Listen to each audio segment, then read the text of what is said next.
Essa entrevista de Gérard Vergniaud é riquíssima de conteúdo pós-construtivista e pode ser um apoio considerável para a nossa prática na sala de aula.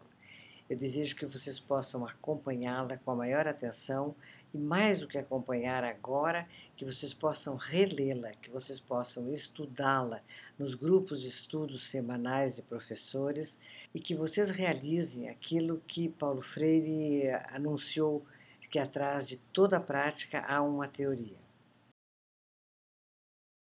O texto que vocês dispõem para acompanhar essa entrevista, ele é composto de uma parte em português e uma parte em francês. Nós estamos numerando cada uma dessas partes para que vocês possam acompanhar com mais precisão aquilo que está sendo apresentado.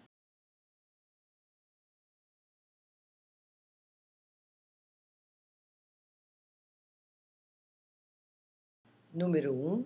Donc nous sommes ici à Toulouse avec Gérard Vergniaud à nos côtés, et notamment c'est une interview qui sera ensuite retransmise à Porto Alegre à l'occasion de la fête de l'alphabétisation de 100% des 45 classes d'élèves par des professeurs qui ont pu alphabétiser à leurs élèves en l'espace d'un seul semestre de l'année 2012. Donc par rapport à cela, mieux que uniquement fêter, ce qu'on veut essayer de comprendre, ce sont les raisons du succès de ces professeurs qui ont réussi à alphabétiser à 100%.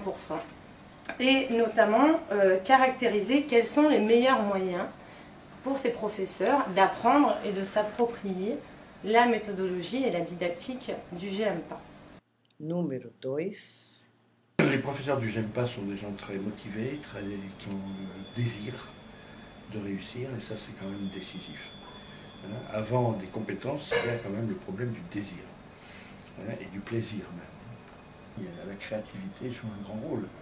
C'est pas une créativité qui n'est de rien, c'est parce qu'il y a une formation de l'enseignant. Moi ce qui me frappe, c'est que le rôle de la mise en scène dans l'enseignement est beaucoup plus important qu'on croit. Et la mise en scène, c'est le choix des situations en fonction de ce que les élèves sont susceptibles de comprendre, sur quoi on peut s'appuyer, sur quoi on va être obligé de leur faire un pas de côté, quoi, un petit pas en avant, un peu surprenant parfois. Número 3. Donc si on rentre un peu plus dans les détails par rapport justement aux pratiques enseignantes, vous évoquez le fait, et vous l'avez dit tout à l'heure, que justement on n'apprend pas par des explications, mais par des provocations. Est-ce que vous pouvez un peu développer par rapport à cela? Pourquoi on n'apprend pas par des explications? Alors on apprend par des explications aussi, mais c'est pas suffisant, c'est ça surtout. Si on ne surprend pas les élèves, ils n'ont pas de raison d'apprendre. Si on ne les déstabilise pas, ils n'ont pas de raison d'apprendre. Donc il faut à la fois s'appuyer sur ce qu'ils connaissent, et sur ce qu'ils ne connaissent pas, mais qui est un petit peu à la marge de ce qu'ils connaissent, pour pouvoir les déstabiliser, c'est-à-dire leur présenter des situations dans lesquelles ils vont reconnaître un problème pour eux, même s'ils ne sont pas capables de le résoudre. La marge est étroite, très étroite. Et ça, c'est le jugement du professeur, son expérience personnelle, sa formation, bien entendu, lui permet de se repérer. Par exemple, dans le cas des problèmes d'addition et de soustraction sur lesquels j'ai beaucoup travaillé, vous avez des choses qui sont très précoces, 5, 6 ans, 7 ans, et puis des choses qui restent difficiles, même des problèmes qui se résolvent avec une addition et qui sont difficiles pour des enfants de 14 ou 15 ans. Et entre les deux, une grande variété de situations. Le fait d'avoir une certaine représentation de cet ensemble de situations, ça permet de calculer au plus juste ce qu'on peut proposer à un élève en difficulté. Número 4. Autant en France qu'au Brésil. Oh, ouais, même en France, pareil, oui. Bon, on évolue, on avance. La didactique finit par avoir quelques effets, mais c'est très lent, très très lent. Le passage de la recherche à la formation des enseignants, par exemple, c'est quand même très très long. Y compris en France. Et surtout Donc là, côté le amical. fait que les enseignants soient volontaires et envie de changer les choses, ils sont un peu révolutionnaires dans l'histoire. Hein. La révolution n'est pas forcément intempestif. Hein. Au Brésil en particulier, compte tenu des difficultés rencontrées par l'éducation au Brésil, c'est vrai que le fait d'avoir des enseignants volontaires qui ont envie de changer les choses, c'est très important. Et le succès des enfants, c'est quand même un grand plaisir pour l'enseignant. Hein, réussir à 100%, puisque c'est le thème. C'est le cas, oui. Ah oui, ben c'est une grande victoire. Hein. Et puis c'est également un franc succès pour ces élèves qui, justement, jusqu'à présent, n'avaient pas réussi à apprendre à lire, à écrire. Le plaisir de réussir est un plaisir rare pour certains élèves. Et en fait, c'est essentiel dans l'apprentissage. Numéro 5.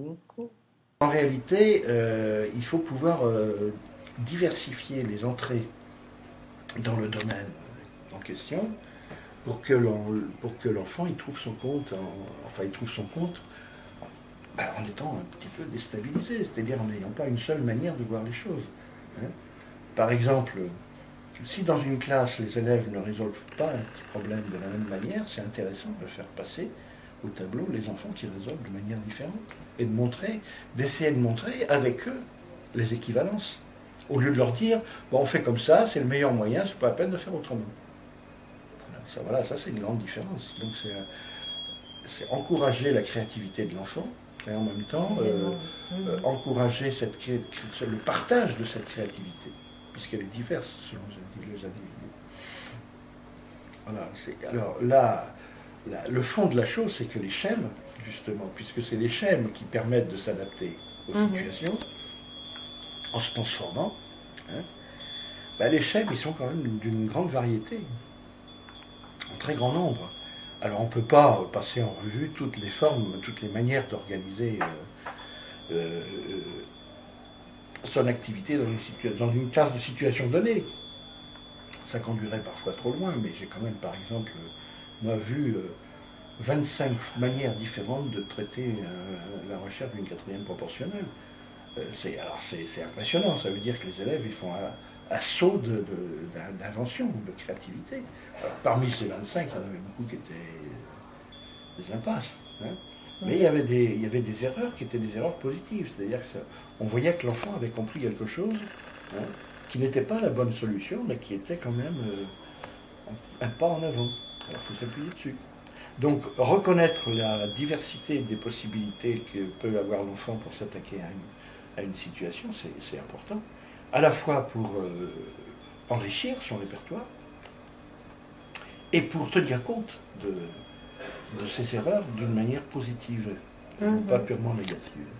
Voilà par exemple un point très important. Il y a des erreurs qui sont moins mauvaises que d'autres. Numéro 6. Les points qui est développé également au sein du GMPA, hein, puisqu'il s'appuie effectivement sur beaucoup d'éléments que vous dites.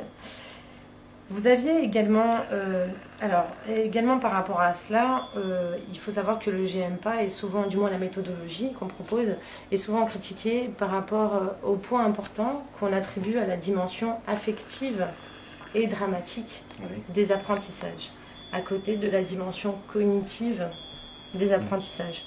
Que pensez-vous de cela, vous-même ? Moi, je critiquerai pas, parce que je trouve que justement, l'affectif, enfin au moins dans ce que j'ai pu entendre ou connaître, je trouvais que le côté affectif joue un grand rôle dans les pratiques proposées par le GMPA. En tout cas, ce qui est sûr, c'est qu'on ne peut pas être actif. L'activité, c'est inévitablement de l'affectif et du cognitif totalement mélangés. Hein, les deux à la fois. On ne peut pas faire l'un sans l'autre. Hein, le purement cognitif, ça n'existe pas. Et le purement affectif, ça n'existe pas non plus. Il y a toujours, de la part du sujet qui apprend, une identification d'objets, de propriétés, de relations. Donc ça, c'est le côté cognitif.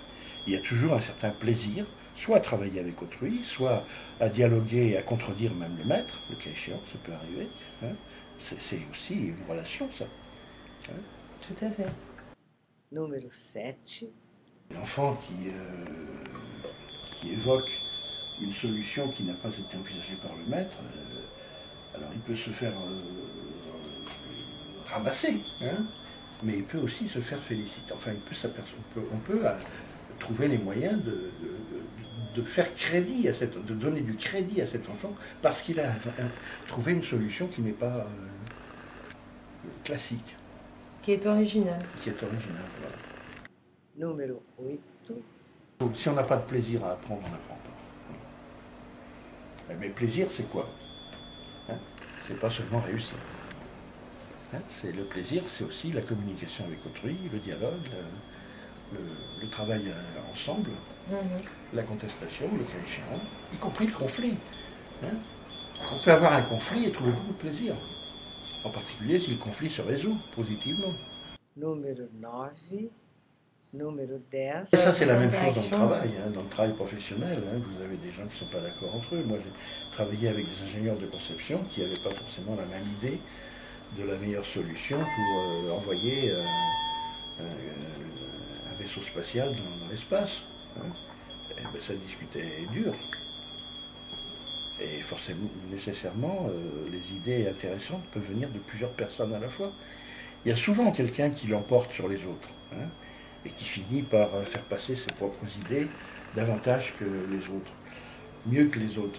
Mais en moyenne, c'est une coopération, y compris sous la forme d'une contradiction première.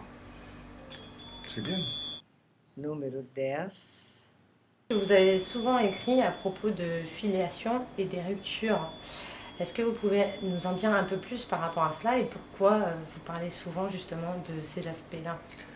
Ben, disons, c'est la question du développement dans la durée, hein, des compétences et des connaissances, et disons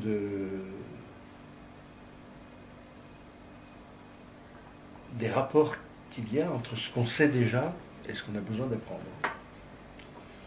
Alors, si on dit qu'on s'appuie, pour apprendre des choses nouvelles, on s'appuie sur les connaissances anciennes ou sur les compétences anciennes, tout le monde comprend ça, mais on sait en même temps que c'est pas si simple que ça, hein, puisque précisément il y a des surprises.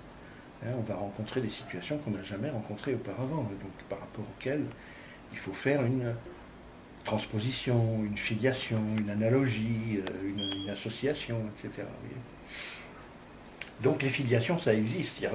Il n'y aurait pas de développement s'il n'y avait pas de filiation, si on ne pouvait pas s'appuyer sur les connaissances et les compétences antérieures.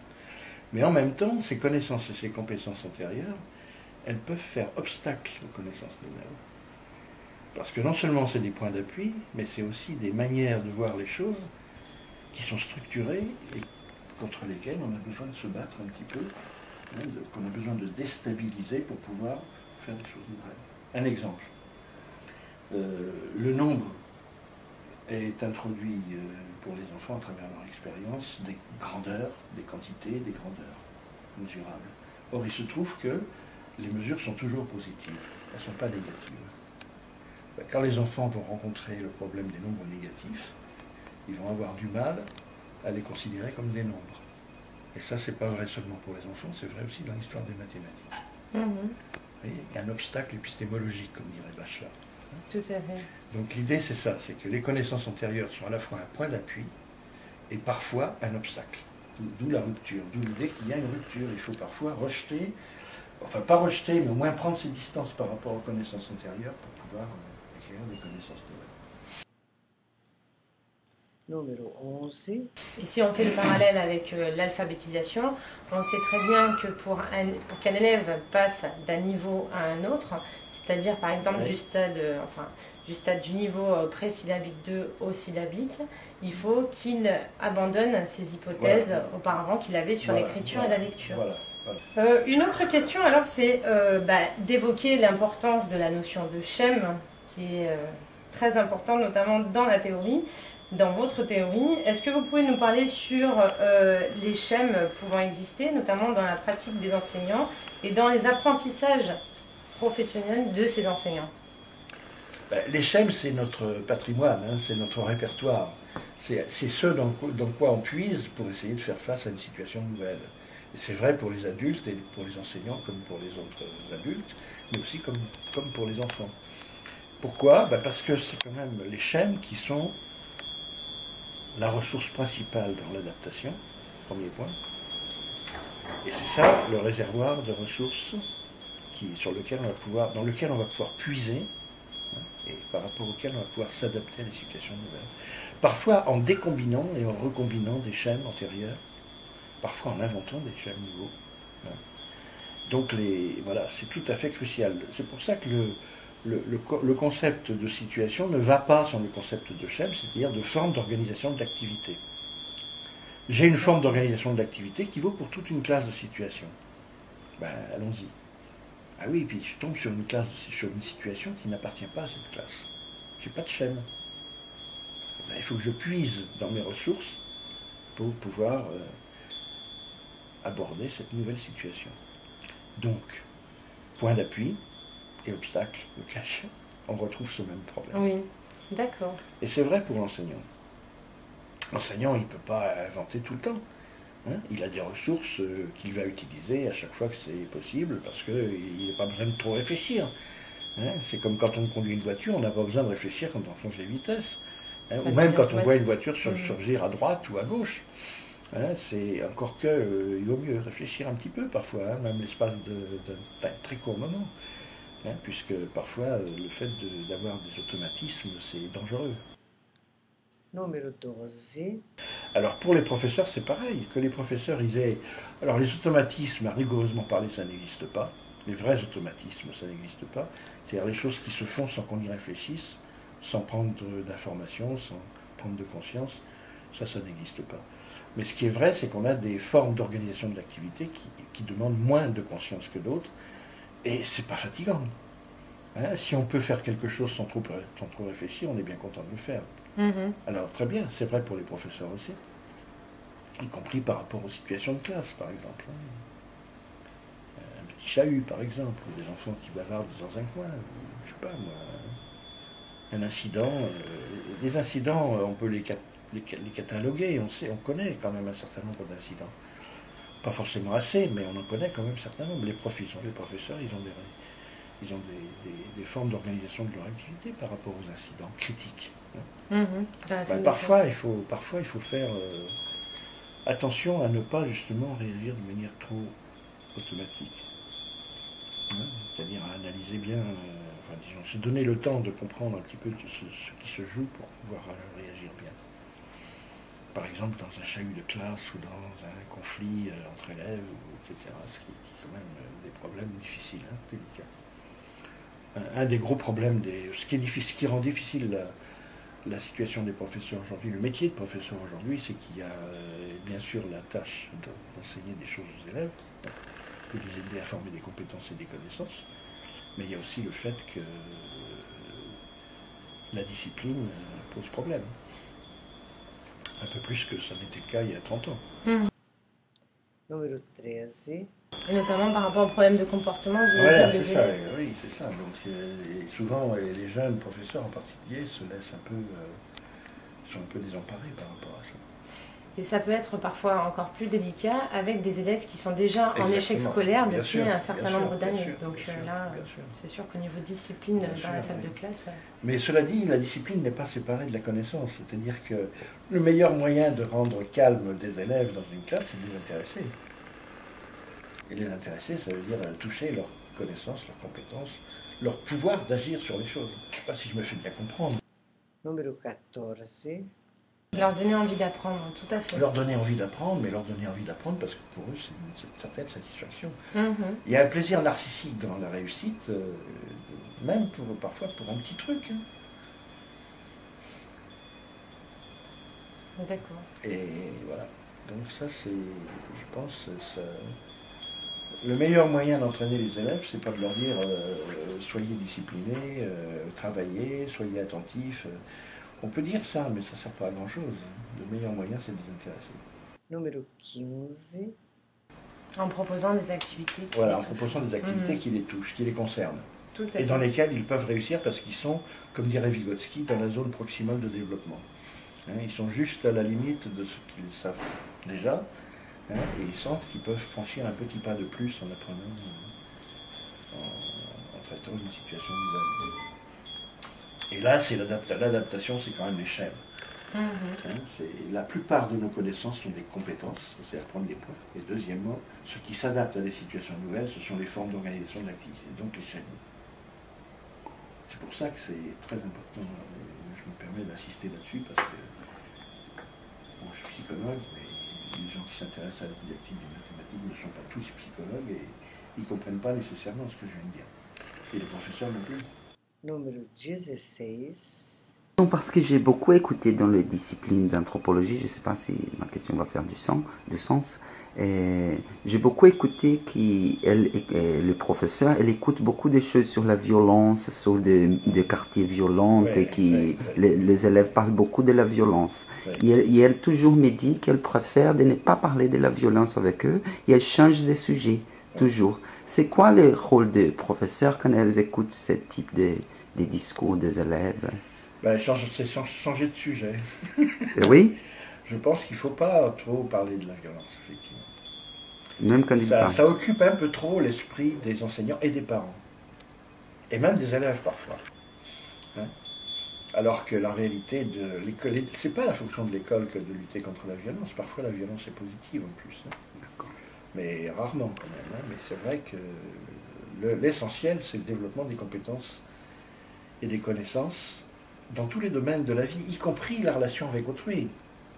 Donc la violence, c'est un domaine de la conceptualisation comme un autre. Moi, j'ai une de mes étudiantes qui a travaillé sur la morale. Hein, elle a fait passer elle a organisé des entretiens entre des élèves de 13 ans, 14 ans, 2 ou 3 ensemble, et puis des élèves de 16 ans, 17, 18 ans, hein, tous les 3 ensemble aussi. Et elle a regardé, elle leur a dit, ben voilà, est-ce que vous pouvez essayer de dégager 5 ou 6 règles très importantes dans les relations avec autrui, et de les ordonner de la plus importante à la moins importante. D'accord. Elle a enregistré tout ça, et elle a fait sa thèse là-dessus. C'est très intéressant, les raisonnements des enfants sur la violence, sur la morale, sur le souci d'autrui, sur le respect, sur la coopération et le conflit. Le conflit, il ne faut pas éviter le conflit trop, hein, mais il faut lui donner un caractère constructif, le conflit. Et le conflit peut avoir un caractère constructif. Número 17. Bon, moi, je suis un élève de Piaget, mais Piaget avait vu le développement essentiellement en termes de stades généraux de pensée, Et il n'avait pas mis l'accent suffisamment, à mon avis, sur la conceptualisation, sur les processus de conceptualisation.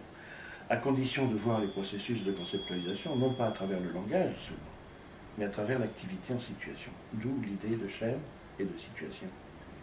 Et à ce moment-là, on est amené à regarder la variété des situations, la variété des formes d'organisation de l'activité, et à dire, mais tout ça c'est un champ conceptuel, il y a beaucoup de concepts qui fonctionnent ensemble dans la même situation. Hein? Enfin beaucoup, ça dépend, peut-être pas beaucoup, mais il y a plusieurs en tout cas. Hein? On n'a pas une situation pour un concept ou un concept pour une situation. C'est pas comme ça que ça fonctionne. C'est toujours une variété de concepts pour traiter une variété de situations. Et donc il faut mettre de l'ordre là-dedans, il faut classer les situations, voir les opérations de pensée qui sont nécessaires pour les traiter, et les formes d'organisation de l'activité en plus. Número 18. Alors la représentation symbolique, les représentations langagières jouent un rôle évidemment important, mais c'est d'abord l'activité en situation, la représentation. La représentation, c'est pas une bibliothèque, un dictionnaire, rien de tout ça. La représentation, c'est les formes d'organisation de l'activité qui permettent de donner du sens aux situations qu'on rencontre et d'essayer de les traiter. D'accord. Alors ça, c'est donc une extension du concept de représentation. Mais autrement, le champ conceptuel, c'est l'idée que On ne peut pas traiter les choses par unité, quoi, un concept. J'ai enseigné tel concept à tel enfant, aujourd'hui ça n'a pas de sens. En particulier si on fait ça avec des situations, parce que dans la même situation, il y a toujours plusieurs concepts impliqués. Oui, alors c'est un peu délicat, mais avec des exemples, on s'en sort assez bien. Et les structures additives, les structures multiplicatives, j'ai beaucoup travaillé là-dessus, permettent de le faire. Mais on peut, la morale, je parlais de la morale, c'est pas un seul concept, c'est un ensemble de concepts qui sont organisés, hiérarchisés. Hein. Quels concepts sont les plus intégrateurs, qui permettent de mieux relier les autres concepts entre eux. Alors pour beaucoup de sociologues, c'était la justice. Et puis pour d'autres sociologues américains, les psychologues, ça a été le souci d'autrui, l'amour d'autrui. Mais la jeune femme là, qui a fait sa thèse dont je viens de parler à l'instant, elle a trouvé qu'il y avait une troisième valeur très importante chez les adolescents, c'était la sincérité. Le fait que dans la discussion avec autrui, on soit honnête et sincère. Honnête et sincère, voilà. Et ça, c'est une valeur intégratrice, c'est-à-dire qu'elle organise, elle joue un grand rôle dans l'organisation des valeurs. Alors oui, c'est pas les mathématiques, ça. Oui, tout à fait. Voilà. Et donc l'idée de système, de champ conceptuel est présente là aussi. No 19, donc on essaye de proposer, enfin on essaye d'aborder les activités, si j'essaie de transposer à la salle de classe ou du moins à l'alphabétisation pour ces professeurs-là. Donc c'est proposer des activités en salle de classe qui permettent d'aborder tout un espace de problèmes et non pas un concept en particulier à travers une variété. On ne peut pas tout traiter à la fois, on est bien obligé quand même de choisir une situation ou une classe de situation pour commencer, et puis d'en prendre une autre qui soit parente. Les parentés entre classes de situation vont permettre des parentés entre schèmes, entre formes d'organisation de l'activité. Mais il n'y a pas de... c'est pas simple. C'est un travail à chaque fois qui demande une réflexion fine. Número 20. Vous voulez peut-être saluer les professeurs qui nous regardent à Porto Alegre et, oui. Et Esther en particulier. Voilà, ben écoute Esther, j'ai toujours admiré ton travail, j'ai toujours admiré les professeurs que tu as entraînés avec toi et qui te rendent bien les services que tu leur rends. Et voilà, donc je t'embrasse et j'embrasse aussi les professeurs avec qui tu travailles. Je pense que c'est un travail révolutionnaire. J'ai prononcé le mot tout à l'heure au début de l'entretien, je maintiens ce mot. C'est un travail révolutionnaire. Bravo.